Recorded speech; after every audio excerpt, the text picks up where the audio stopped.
Yesterday we said happy birthday to John Constable, and as I currently live in Suffolk, I thought I'd talk about him a little bit. Quick Cliff Notes version. Constable was born in East Bergold, which sits on the River Stour, in 1776, so he's obviously very dead at this point in time. He was a very sociable landscape painter, passionate about the landscape he lived in, and the people, the farms, and all the little hamlets. His work often contains people going about their daily rural business. What I love about Constable's work is the prevalence of the sky and the way he uses light. I particularly love the rainbow in Salisbury Cathedral from the Meadows. I can't say I've seen any other landscape paintings that incorporate a rainbow.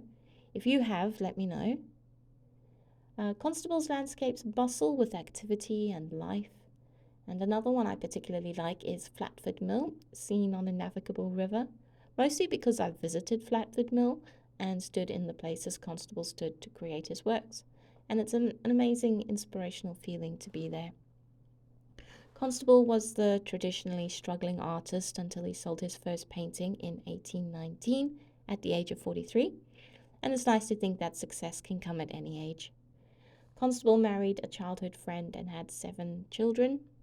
His wife unfortunately died, and he cared for the children by himself. In his lifetime, Constable sold more paintings abroad than in England, but he refused to leave his beloved country, and he said that he would rather be a poor man in England than a rich man abroad. He wasn't savvy with money, and he made quite a lot of poor business decisions, which is pretty much on brand for an artist, I guess. But he was still successful. He was elected to the Royal Academy, and he gave public lectures on the history of landscape painting.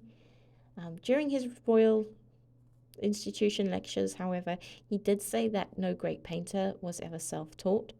And to be honest, there's nothing quite like being heckled from beyond the grave by an historically important painter that you admire. But he died relatively early himself at the age of 60 of heart failure, leaving behind a legacy in the great art canon. And you can see Constable's work in person at the National Gallery, the Tate, the National Galleries of Scotland, and the Metropolitan Museum of Art in New York, plus a few others.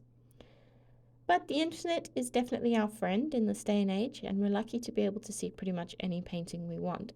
So I've put the titles of the ones I've mentioned in the description for you to go check out, and I'll see you all next time.